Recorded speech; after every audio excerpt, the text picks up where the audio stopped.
शुभचिंतक ने अभीरा को बताया कि मायरा उसी हॉस्टल में है जिस हॉस्टल में वाणी है।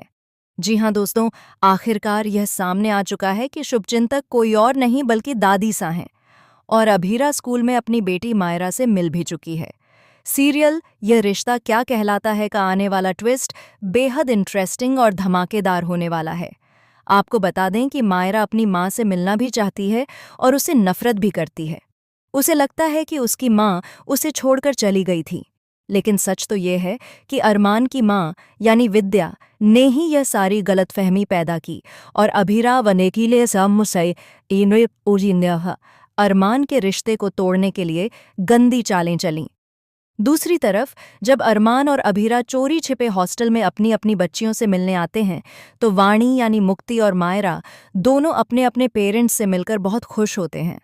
लेकिन जैसे ही अभीरा हॉस्टल से वापस जा रही होती है, मायरा एक लेडी को देख लेती है जो और कोई नहीं बल्कि अभीरा होती है। वह उसे आवाज़ देना चाहती है, वार्डन को बुलाना चाहती है, लेकिन उसकी आवाज़ ही नहीं निकलती। वह चाहकर भी अभीरा को रुकवा नहीं पाती। शायद यह किस्मत का खेल है। वह अपनी ही माँ के खिलाफ कैसे जा सकती है जबकि उसे यह पता ही नहीं कि वही उसकी माँ है। उधर अभीरा को अजीब सी बेचैनी महसूस होती है। उसे लगता है कि उसकी बेटी मायरा उसी स्कूल और उसी हॉस्टल में है जहां वाणी रहती है।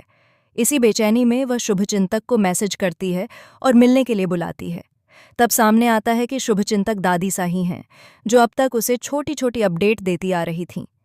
दादी सा अभीरा से मिलने आती हैं, लेकिन अभीरा के मन में डर है कि कहीं वाणी को सब कुछ याद न आ जाए और वह वाणी को भी न खो दे, जैसे वह मायरा को खो चुकी है। दादी सा उसे समझाती हैं कि एक दिन सच जरूर सामने आएगा।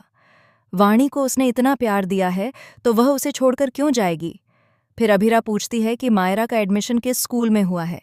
दादी सा स्कूल का नाम बताने ही वाली होती हैं कि उससे पहले ही अभीरा खुद उस स्कूल का नाम ले लेती है।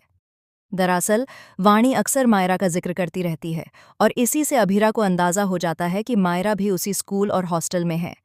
इसके बाद अभीरा एक पल की भी देर नहीं करती। वह तुरंत स्कूल पहुंचती है और भीड़ में अपनी बेटी मायरा को ढूंढने लगती है।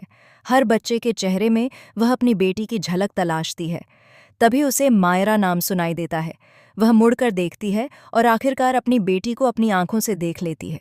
उसे देखते ही उसकी आंखें भर आती हैं और वह दूर से ही उसकी नज़र उतारती है। अब अभीरा मायरा से मिलना चाहती है, उससे बात करना चाहती है। वह उसे बताना चाहती है कि वह उसे कितना प्यार करती है। वह कभी उसे छोड़कर नहीं गई थी और नहीं जाना चाहती थी, लेकिन हालात और कुछ लोगों की साजिशों ने माँ बेटी को अलग कर दिया। अब देखना यह होगा कि दादी सा कैसे अभीरा और अरमान को एक करने की कोशिश करेंगी और क्या अभीरा मायरा के दिल में भरी नफरत को दूर कर पाएगी। क्या मायरा अपनी माँ से मिलकर पुरानी सारी बातें भूल जाएगी और उसे गले लगा लेगी। आने वाले एपिसोड में यही सबसे बड़ा सवाल होने वाला है।